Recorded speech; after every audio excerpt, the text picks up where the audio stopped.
when everything that you have done is not working. And this is a follow-up to last week's episode, right? Last week we were talking about the fact that we're talking about how to survive hard times in marriage. And we did say that most of the time when you're going through hard times, you need to rely on your faith in God. You need to pray about whatever is going on. You need to be able to talk to somebody, because oftentimes we are told that when you're having issues in your marriage, keep it a secret. Don't let anybody know about it, and that keep it to yourself. But we are saying that keeping it to yourself could kill you silently. If you think that whatever you're going through is so much that you cannot handle, talk to somebody you can trust. It's better for your issues to be spread all over the world than for you to die in silence. Because if you have life, you don't know what's next. And we talked about a whole lot of other things. If you missed that episode, you can go back and listen to last week's program, in which we talked about surviving hard times in marriage. And last week during the program, we had two people asking the same questions. They kept asking that, what do you do when everything that we've talked about does not work? You've prayed, you've spoken to people, you've tried everything. What do you do next if everything that you try does not work? And that really resonated with me. I thought about it a lot because I keep hearing it over and over again. So tonight, what we are going to do is to address that issue of what do you do when everything that you have tried doesn't work? And we've titled it, When Do You Give Up in Hard Times? At what point is it okay for you to give up? At what point is it okay for you to say that I've tried everything and now there's no more for me to do? So that's what we're going to talk about here. Divorce is not something that anybody wishes on themselves. Nobody goes into marriage thinking that, okay, I'm going to give up and walk away. And for many women, marriage is something that is important. Men don't really love commitments like that, but people are people. Many men love marriage. Many women love marriage. And even with the men, those who claim they don't love marriage, when they are happily married, their lives are better and their lives are longer. Single men have it tough out there. So let's just conclude that marriage, when it's working well, it helps both husband and wife. But when things are not going well, when are you able to say that enough is enough? This thing is not working. It's time to move on. So we're going to examine some of the things that will help you come to that point, because it's very, very, very, very difficult for you to wake up one morning or for you to start realizing that you're married to somebody for 5 years, 10 years, you have 2 children, you have 1 child, you have 5 children, whatever the case may be. And then you might have to break up or walk away or end the marriage. It's not something that anybody wants to contemplate. But life happens. And there are times when you've tried everything. You've done whatever you need to do, but the situation is not working. The marriage is not working. And it's time to walk away. How do you know that you've done all you have to do? How do you know that if I spend another 40 years, things will not change? I would have to move on. So what we are doing tonight is we're going to examine the issues one by one, and we are going to try and put our heads together. But ultimately, know that you are the one to make that decision. For me, I'm just bringing up issues. For me, I'm just encouraging you to examine your own life. Whatever decision that you take, you are the one going to live with it for the rest of your life. So make sure you're making a decision that is right for you. Sometimes people will give you pressure. And I always say that it's important that you build yourself up in God.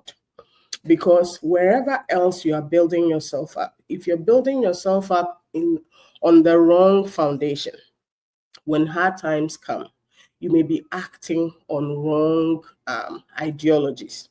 And if your foundation is not strong, if your foundation is not solid, it will easily break down. So for me, I always advise people, build your foundation on God. Build your foundation on your relationship with Christ. There is nothing that you will ask God that He will not give you an answer. There is nothing that you need that you will not read your Bible and God will not tell you. There's nothing that you need to know that the Holy Spirit will not teach you.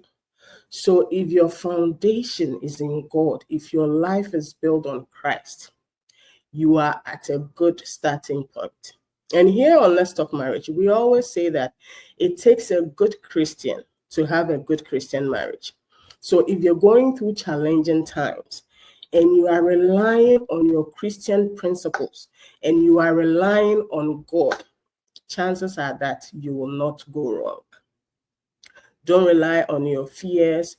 Don't rely on your need. Don't rely on stories that people are saying about you. And for some people too, shame or disappointment will make them stay. Because at the end of the day, you're ashamed that they'll say that, hey, this Christian sister Spirit, who was acting like her marriage was all that. She's the one walking away from her marriage. My sister, my brother, if you want to have a fulfilling life, what people say about you should never matter to you. Because guess what? Jesus Christ, He never sinned. He never did anything wrong. But people said bad things about Him all the time. Oh, you are a lover of sinners. You eat with whores. What bad things didn't they say about Jesus? Even when He was hanging on the cross, somebody took a spear to even jab Him again, even when He was dying, because the crucifixion wasn't enough for them. They still wanted to hurt Him. People hated Jesus and people still do. And Jesus Christ already said that in this world you will have tribulation. If they did it to Jesus, why wouldn't they do it to you, Kojo Mensah? You, Kojo Mensah, that you have sinned, you that you have offended people, so that when some people are even attacking you, they have a cause to attack you. So I believe that it's important that you come to a place where whatever you're doing in your life, you're doing it because it's important to you. You're doing it because you believe in it, and you're doing it because you believe that is what God wants for you. If you want to please the people around you, there are things you would not do. And come to think of it, the people around you, they are busy thinking about their lives. They are busy making money. They are busy comparing themselves to you to see whether they are doing better than you. They are busy worrying about their own happiness. So you shouldn't make their thoughts your concern. You shouldn't make their concerns what is most important to you. Let your own life and what matters to you and what you believe is best for you and your children and you and your life be important to you. The people who will laugh at you, let them laugh. You see, a lot of times people who laugh at other people, they laugh at themselves in secret. People who are hateful and unkind, it is because they are hateful and unkind to themselves. So they are just trying to project the things they do to themselves onto you. If somebody is unkind to you, know that they are unkind to themselves and they have to spend 24/7 with themselves. So if people insult you, don't be sad. Pity them, because they've been insulting themselves 24/7. So when they get some 30 minutes or 20 minutes, they want to transfer it to you. Don't mind them. They are unhappy. People who cannot be positive for other people, they are sad people. So when they bring their insults to you, brush them aside. Pray for them. Tell God that, God, see this sorry person. Please help them be able to find meaning in their life. People who have meaning in their own lives, they are too busy enjoying themselves to come and insult you and make you sad. So if somebody is insulting you and trying to make you sad and trying to say that, look at her, and she didn't live her life well, or look at him, and it's because of his sins, it means they are sad in their own life.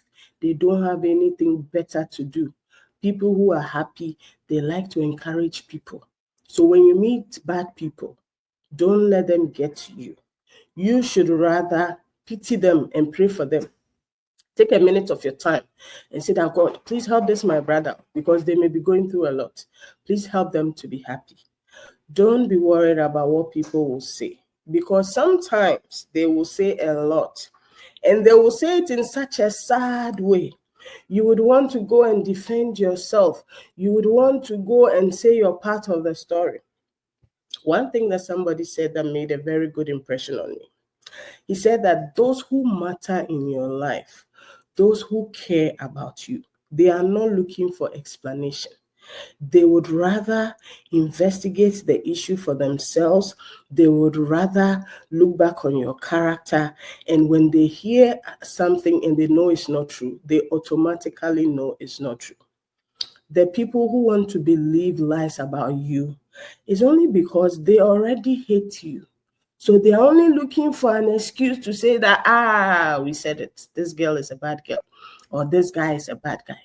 But the thing is, even Jesus, who never sinned, they did it to him. So you that have sinned, they will do it to you. So develop thick skin and be like, no matter what happens, I will do what is best for me. God is on my side. And as you're going through anything like this, hold on to God. Let your ears only be open to God. There are some people you have to stop picking their calls, because they'll talk rubbish in your ears. They will confuse you.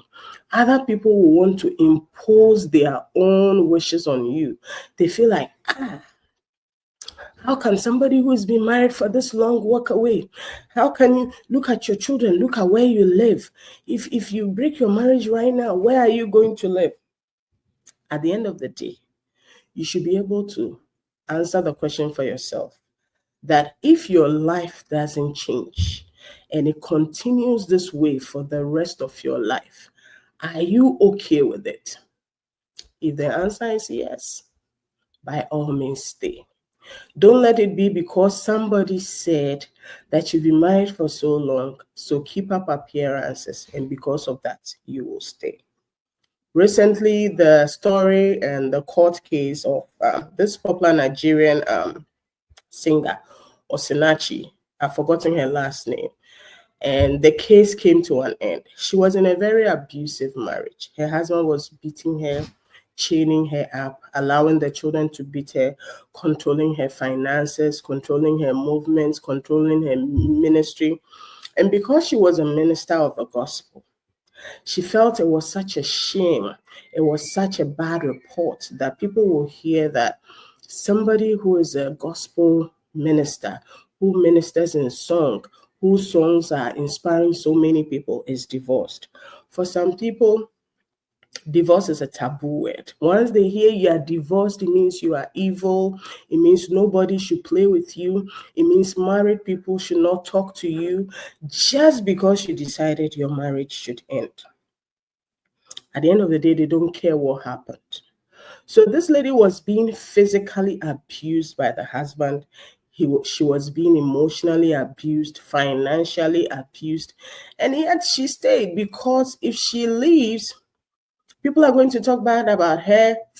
To be honest, she's not here to defend herself. I didn't hear her speak on her marriage, but I am extrapolating. I'm just assuming because of some of the stories that came out. And it looked like she had tried to live. She went to leave, not live, leave. Well, maybe she was trying to live as well and not die, right?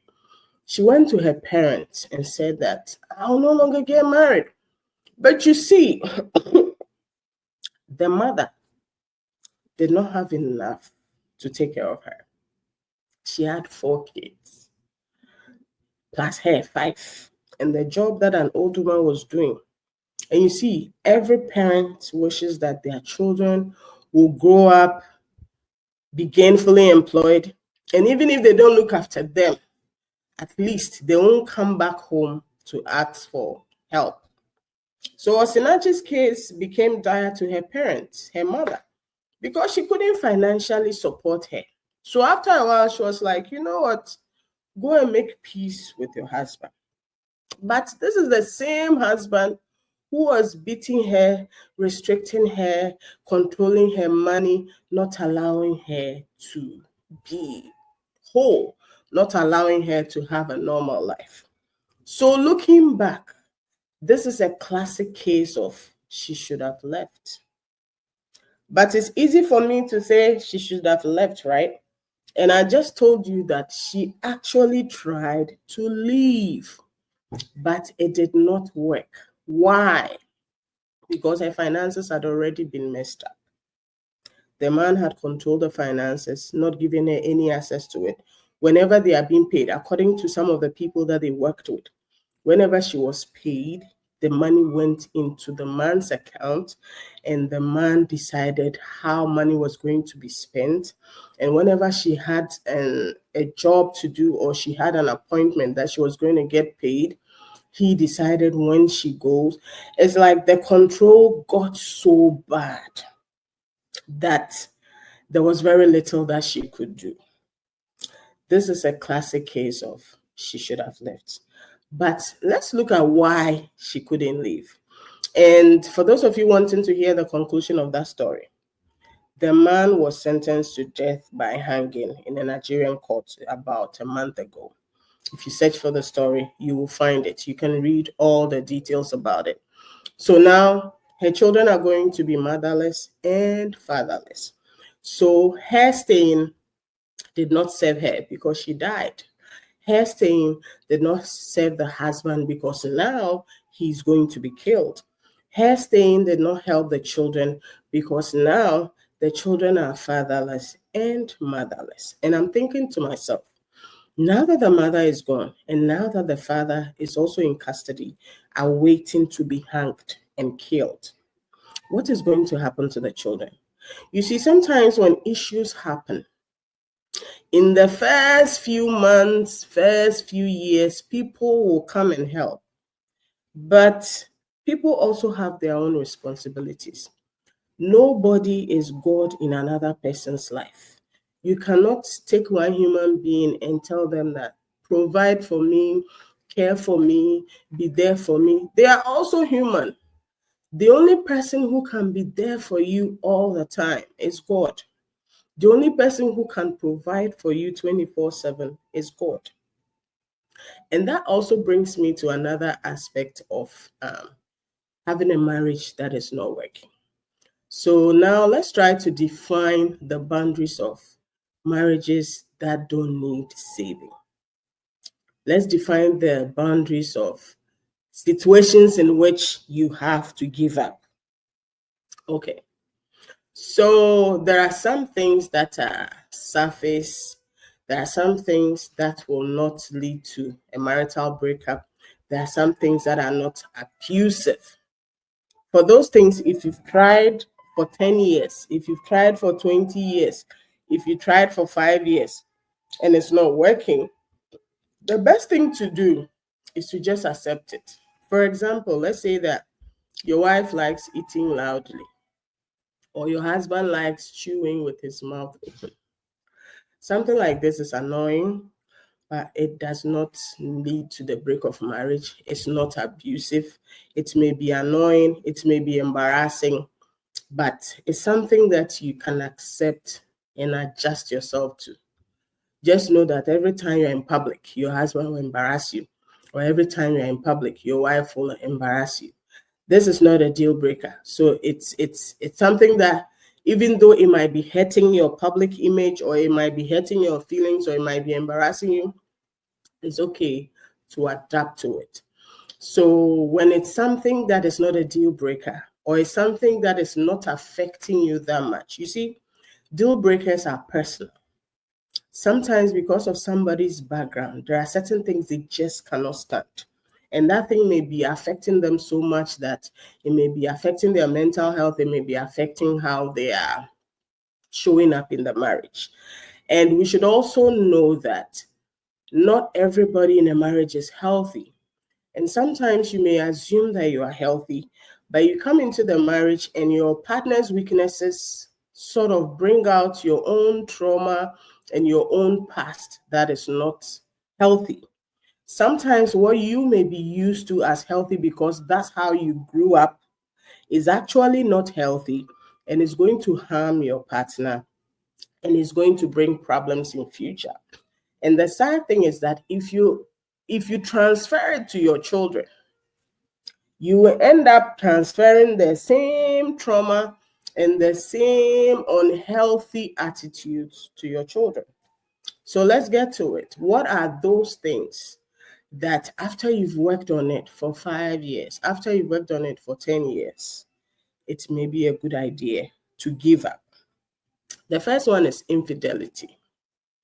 If you're married to somebody who keeps cheating on you, and it's always one-sided, it's like, and the telltale sign, right, is that the person feels justified to cheat on you. In fact, they can tell you that polygamy is normal.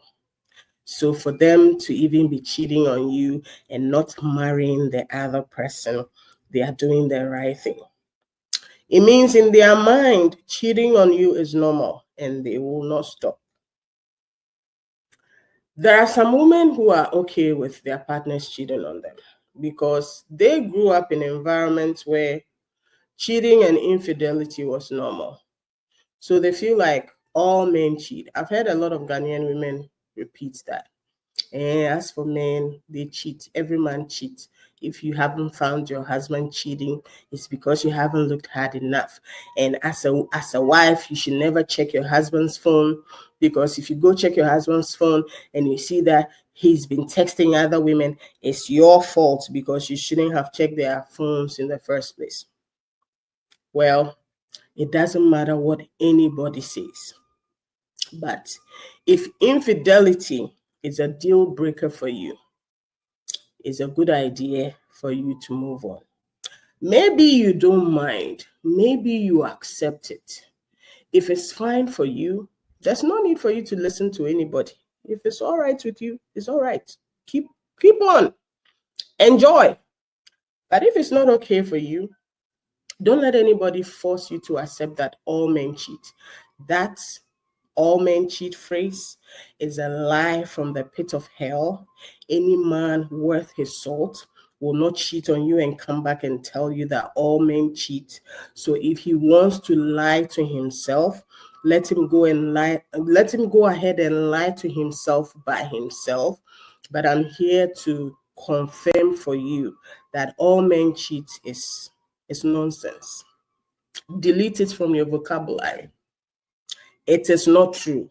And if anybody wants to uphold that all men cheat, let them go cheat and let them do it by themselves. It's up to you to decide whether you're going to accept it or you're going to let it be. And at this point, let me be bold to say that if your partner has cheated on you before, it doesn't mean that you can get up and say that, hey, the man cheated, I'm leaving him. People stay for different reasons. And sometimes people think that married women are fools because some things happen and they accept it and they try to manage it and they don't leave the marriage. Let me tell you the story about the King Solomon's case, the two prostitutes which one slept on their daughter, and then which one slept on their child, the child died. They went to King Solomon. King Solomon said, bring the live baby, bring the dead baby. Let's cut them both into one person, take half of the dead person, both of you take half of each baby. And then the true mother said, no, for you to kill my baby, let the other woman have it. Sometimes this is what happens. You see, divorce is not just divorce. you sit down and you calculate everything.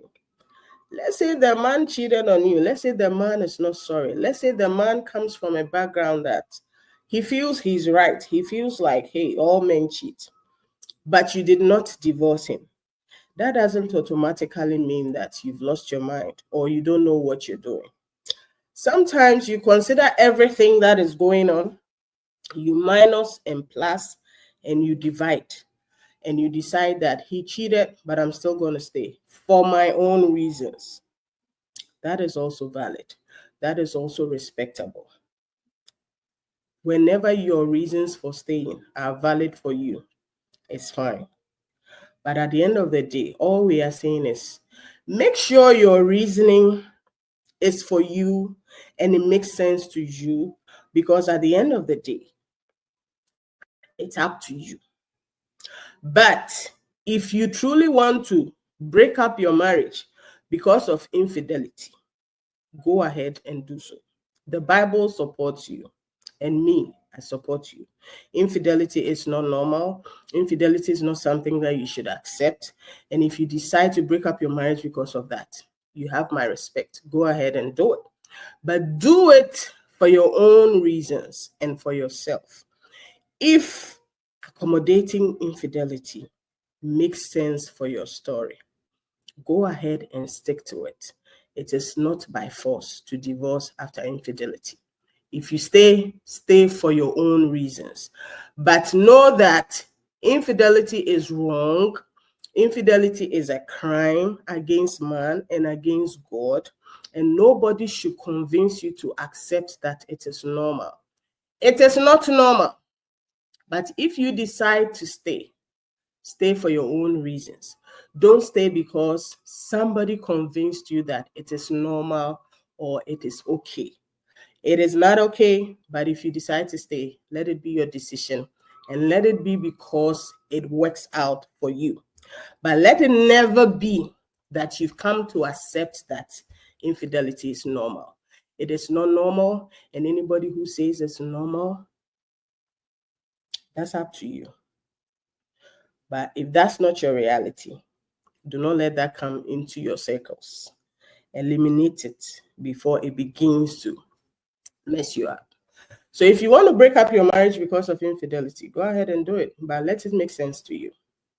Do it for you. The other aspect is financial abuse. You see, some men these days are asking about what excuse me, sorry about that. Some men these days are asking, what does the woman bring to the table? Every time I hear that question, is like I begin to lose it a little bit.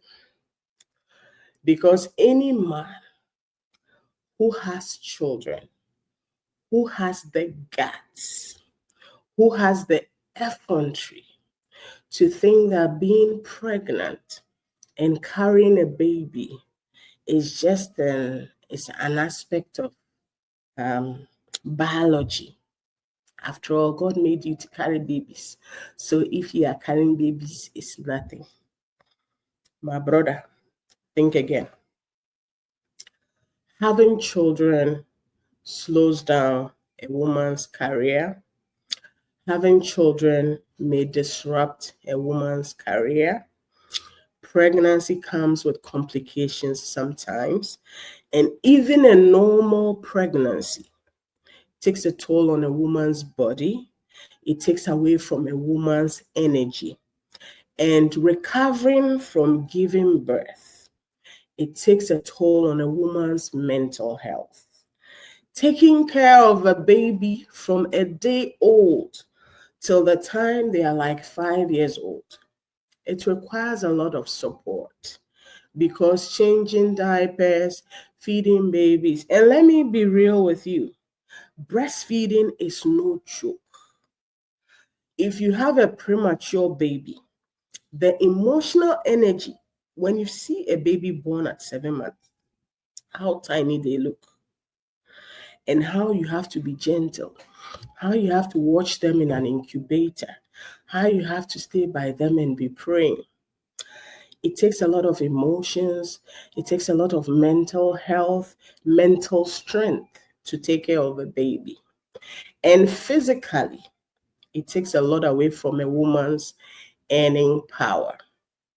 We know that a lot of men are supportive. We know that a lot of men do their part.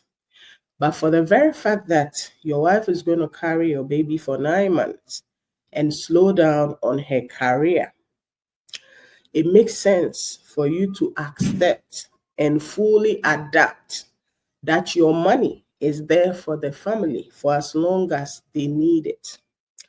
Don't act like carrying a baby is a function of biology. So if you've carried the baby, then what? What else do you bring to the table? Even in the workplaces, you know how brutal careers are.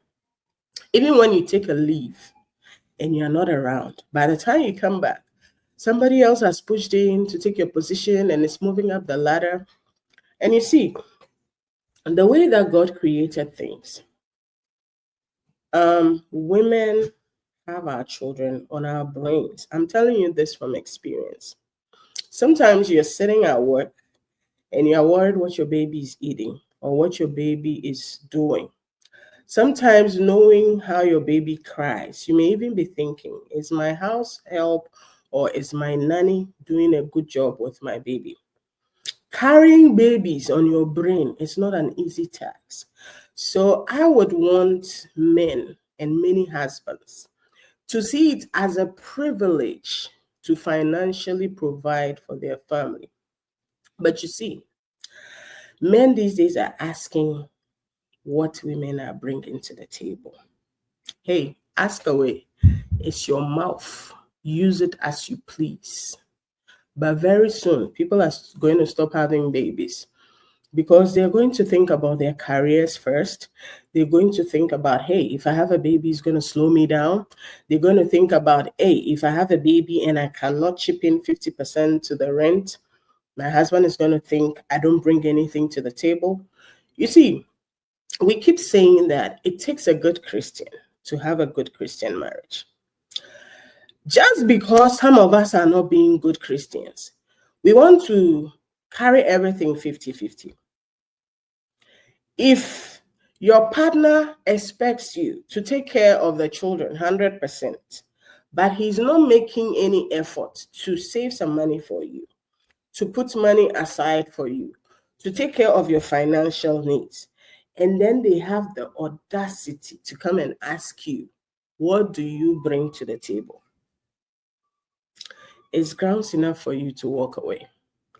It's grounds enough for you to go find some peace somewhere where you can make your own money and take care of your children. You see, when you're married, nobody's going to help you because they see that your husband is successful.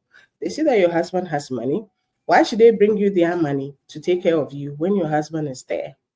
What they don't know is that sometimes your husband may have the money and may be sitting there, but they are asking you what you bring to the table because you're not earning money.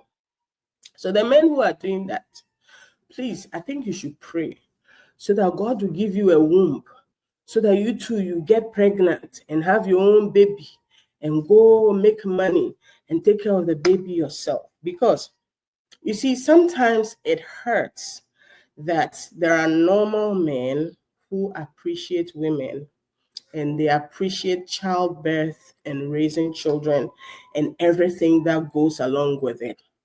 And then there are wicked men who are already wicked. They want to abuse their wives. They don't want to take care of their wives. So they use childbirth and raising children as an excuse to say that you're not bringing anything to the table. You're cooking, you're cleaning, you're taking care of the children, you're staying up at night, but you're not earning any money, so you're not bringing anything to the table. Such men are just wicked, you see, and they've been wicked from day one. It's just that they found an excuse to unleash their wickedness. So please, women, if your man is financially abusing you, he's thinking that taking care of children is nothing, cleaning and cooking and making sure the children are fine is nothing, because nobody pays you for that and you are not bringing any money to the table. It's a good enough reason for you to find your peace of mind and bolt. Because if you stay in this situation for the next 50 years, that guy is wicked. He's just trying to find an excuse to be wicked. Nothing will heal wickedness. No amount of prayer, no amount of reporting him to people, no amount of talking to him, no amount of you being nice is going to fix it. So it's up to you to figure out your finances, make a plan, and as an adult, find a way to take care of yourself. Because if you give yourself 1,000,000 years, wicked will not go away. And there's nothing you can do to save a wicked person. You see, God gave us free will. So if God cannot make all of us born again, how much less do you think you, Kwesi Mensah, can make somebody who is wicked change their mind? You see, people don't get up and be wicked in one day. Sometimes it's their childhood, the things they went through that when they were growing up, that has made them wicked, right? But there's a point in everyone's life that they realize that, no, what I'm doing is wrong. If you are a true Christian, the Holy Spirit speaks to you. The Holy Spirit will point things out to you. So if you have not seared your conscience with iron, there are things you do that you know they are wrong. But if you've seared your conscience with iron, you know it is wrong, but you still want to do it anyway. In that situation, nobody can help you. Go ahead and be wicked. Go ahead and do the wrong things. But don't forget that there's a judgment day coming. And on that day, no amount of lying, no amount of explaining yourself. You go explain, tire, no evidence. So if you know you are wicked and you don't want to change, but you want to make excuses, nobody can make you change, not even God. So if you are a woman or you are a man in such a situation, you know that your spouse is wicked. No, nothing you can do can make him or her change. So it's up to you to make up your mind that this situation is not going to change. So in that situation, you can give up with your chest out and say, I can't change him or I can't change her. So make your plan and make your next move. Nothing can help wicked if your spouse is wicked. No amount of talking to, no amount of praying for will help him change. The only way somebody will change is if they decide, no, I can see what I'm doing is evil. So I need to find help to change. And even then, the changing is not easy. The changing is a journey. They would have to submit themselves to prayer. They would have to pray themselves. They would have to find a program to help them. But if they are not willing, there's nothing you can do. So at that point, don't sit there and say, oh, I'm going through hard times, I'm going to pray. Master, your prayer won't do nothing. If a wicked person has been wicked for the past 10 years, has been wicked for the past 5 years, please, the wicked is not going. So you make your move. You make up your mind what it is you want to do. Because even if you give yourself another 1,000,000 years, it won't change. So that's all I'm going to say with financial abuse. Let's talk about the next thing with all the other kinds of abuse. Abuse is abuse, but there are different forms, right? There's verbal abuse, there's emotional abuse. We've already talked about financial abuse. There's physical abuse and all those kind of things. Most of the times, it's physical abuse that is obvious. If your husband or your wife put their hands on you physically. They shove you around a little bit. They tell you, I will slap you. I will knock your head again. Well, that one has gone into verbal, right? But they use violent language against you. There is abuse. Physical abuse is obvious. And sometimes when you call the police and they come and they see that one person is hurt or one person is bleeding, that's easy. They can just arrest whoever the aggressor was and the case will be over, right? But other forms of abuse are not that obvious. If somebody insults you and always makes you feel less than and always tries to break your spirit, when you tell people, they'll think, oh, you're being too sensitive. He was just playing with you, or she was just playing with you. When somebody tells you, you will not amount to anything. When somebody tells you, you are so fat. When somebody tells you, you are useless. When somebody tells you, you don't do anything right. When somebody is always complaining about everything that you do. Whenever you have an issue with your friends, that is you. You that you are too jealous, you that you are so mean, you that you are so wicked. Every day they are cutting you down. They're using words to make you feel less than. They may not be whooping you physically, but they are whooping you emotionally. They are breaking down your mind. And sometimes some people can be so silly that as a married person, they just want to flirt with other girls and they want to talk rubbish about you as a married person. They see every nice girl. You see when you are with your husband or with your wife, and then they are talking about another person. Oh, see that guy, see their abs. Oh, see that lady, see how nice they look. Or even if they don't say anything and they are just gawking at the other person, that says enough. You see, wicked people are everywhere. And wicked people, they always have an excuse to do wicked things. But when they do it in a subtle way, you may not even notice it. So if you are facing any kind of abuse, let's say verbal abuse, they're trying to break your spirit down. They're insulting you every day. They're telling you you're not good enough. They're telling you you will not amount to anything. It's a good place to give up. Somebody who has decided to abuse you, no amount of prayer will change their mind. They are just wicked. They are just mean. They are not responding to therapy. So it's up to you. And it's a good excuse for you. It's a good reason. It's not even an excuse. It's a good reason for you to walk away.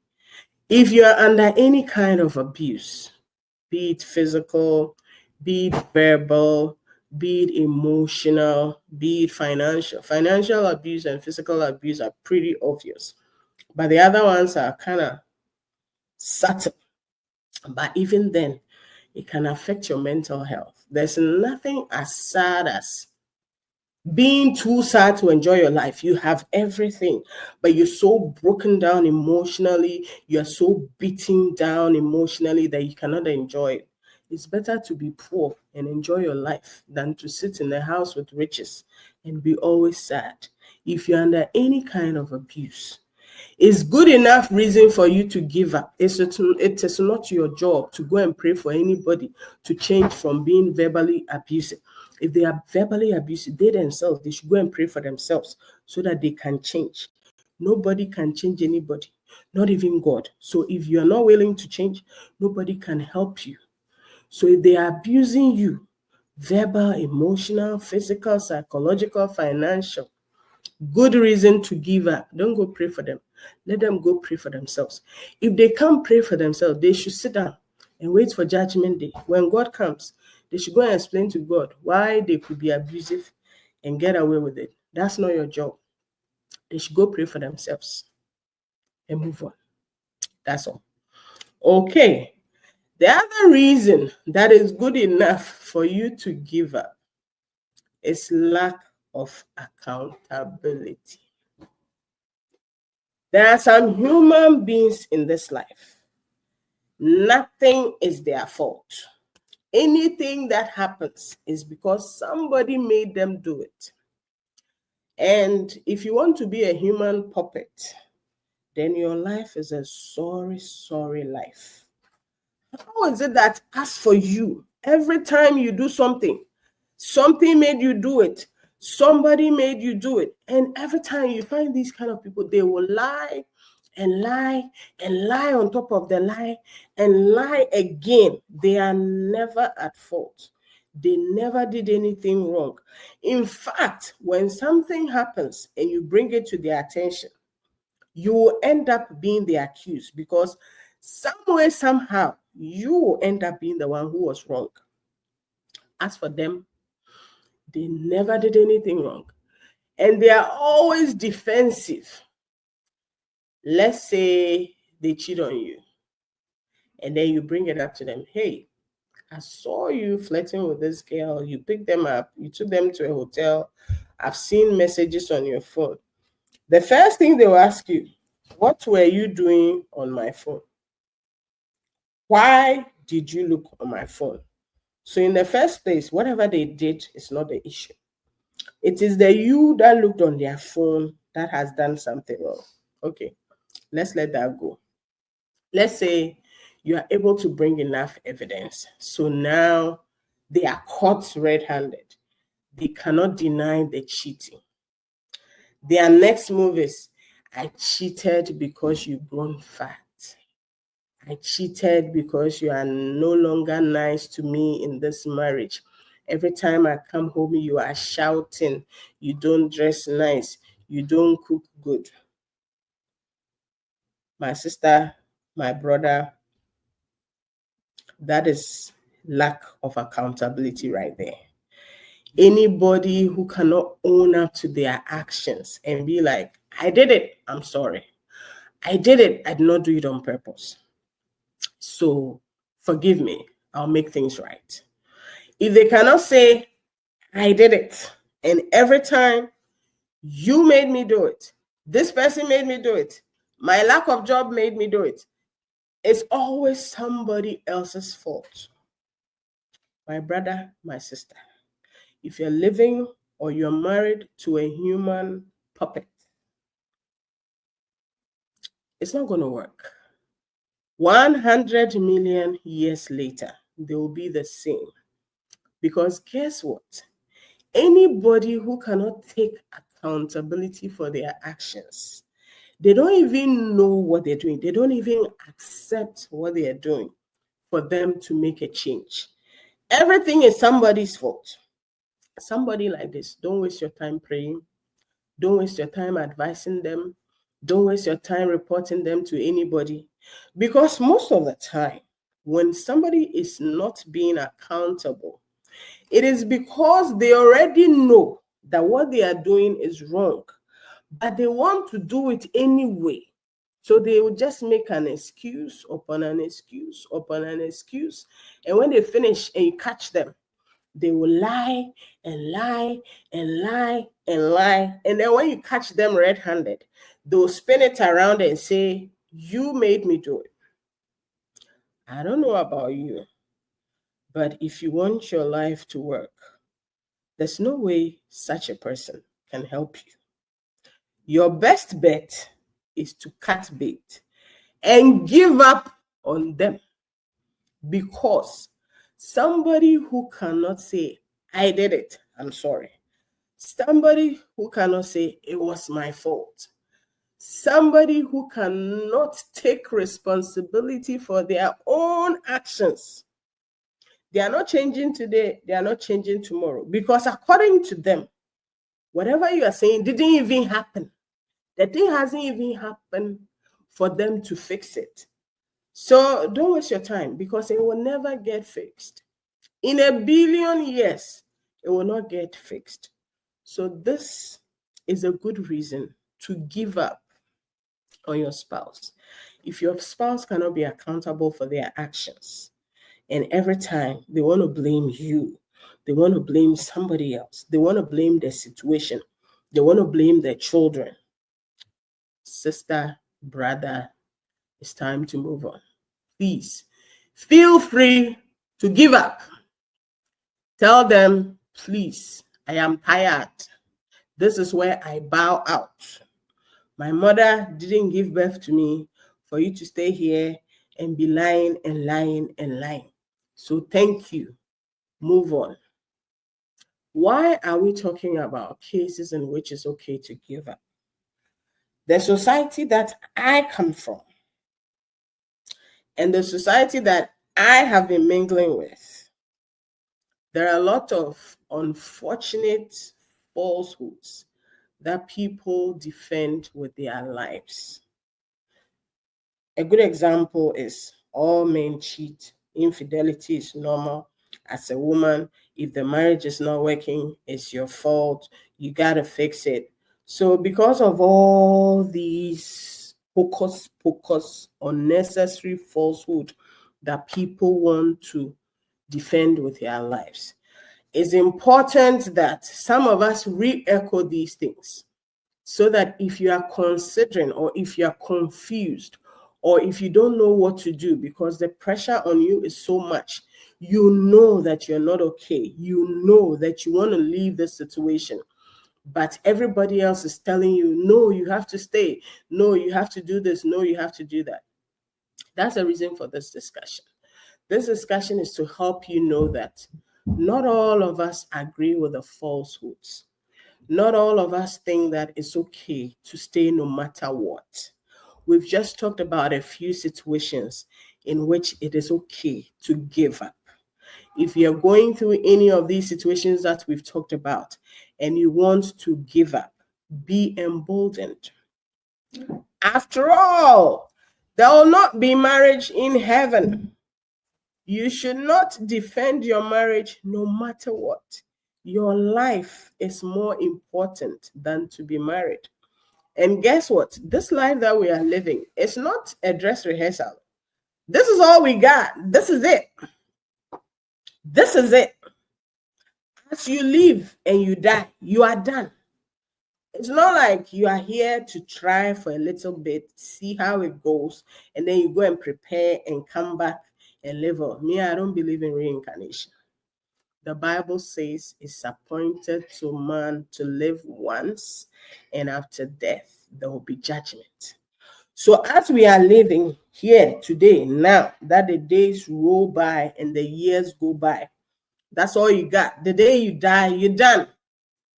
So if you want to use your life as an experiment to see what will happen next, well, maybe you find some information that we don't know, then we all learn from it. But please, your life is not an experiment. Your life is not a dress rehearsal.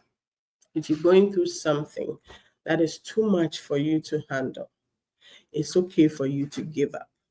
Don't let anybody tell you that after 10 years of trying, after 20 years of trying, things will change. You've given it enough time. If it's not working, and it's some of these situations, know that it will not change. So it's up to you to make up your mind and make the next move. It's high time that we support people in bad marriages to walk out with their chest out. If your marriage is bad, don't stay in and die. Walk out. But let me throw a note of caution. Before you walk out, make sure you're strong. Before you walk out, make sure that your mental state is good. Make sure that you and your God are friends. Make sure that your foundation is God. Because when you have God in your boat, nothing can disrupt you. And the second thing is also that don't rely too much on people. Of course, you should have your tribe. You should have the people that support you. But don't think that they are God, that they are coming to save you. When push comes to shove, sometimes all you've got is yourself and God. Make up your mind that this situation that you're in, that you want to walk out of, you can only depend on God and yourself.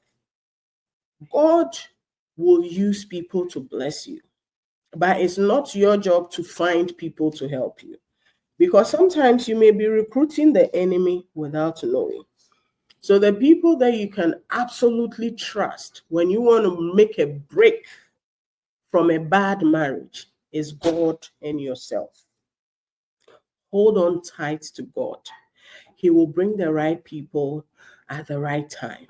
He will make the right provisions at the right time. Don't trust people, because sometimes when you trust people, there are some people that when they try to help you, they want to control your whole life. They want to tell you when to wake up and when to sleep. They want to tell you what to do to fix your situation. By the end of the day, your license of being an adult is being able to make decisions for yourself. And when you have children, you are responsible for those children as well.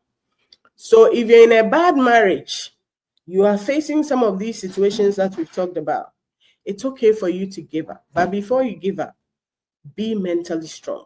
Build your mental strength. Build your relationship with God. Secure your finances. Secure your finances. Sometimes poverty will let you run back to a bad situation. Let's look at our sister Osinachi. She went to her mom. Her mom could not take care of her finances. She had to run back. So if somebody is trying to control your finances, stop it now. You don't have access to the accounts. You don't earn your own money. And they are trying to tell you, I'm deciding for us. I'm the head of the home. Boy, that's takeover right there. Make sure you don't succumb to it. Make sure you always have access to your finances. Be strong mentally. Make sure your relationship with God is solid. Secure your finances. Have your support system, your friends and family, but don't rely on them. Rely on yourself and God. If somebody wants to come in and help, let them help as much as they can, but don't hand over control to your friends and family, because they are not God. And oftentimes they have their own agenda. You cannot leave one situation of control to jump into another situation of control where somebody else will be controlling you. Make sure it is only you and God in charge of your life, so that you decide who you will let help you and who you will not let help you. Because whenever you're vulnerable, God will send people, but the devil will also send people. So be vigilant, trust yourself and God, and act on the leadings of God. Bad marriages are difficult to deal with. And my advice to you is that do not stay in a bad marriage and die. Your life is not an experiment. Those who say pray for them, do this, do this, do this, they should pray for their own selves. If you want to go to hell, you have God's permission to go to hell. God will not stop you from going to hell. God has offered Jesus.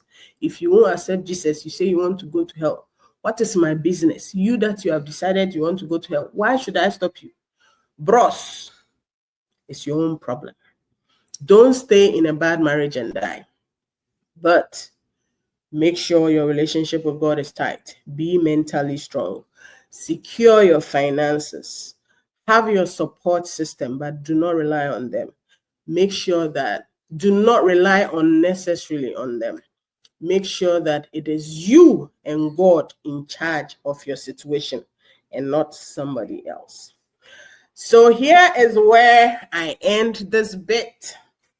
And God willing, next week we'll come your way again with another interesting topic. Maybe we went hard today because we had to go hard. If I hurt your feelings, well, I still love you. If you hate me, feel free to hate me. It's okay. But I still love you. And if you're in an abusive marriage, don't stay there and die. Make plans. It's okay to walk when it's not working. So until we come your way again, God willing, next week, 6 p.m. Central Time, let's always remember that it takes a good Christian to have a good Christian marriage. Love you all. God bless your marriages. Bye-bye.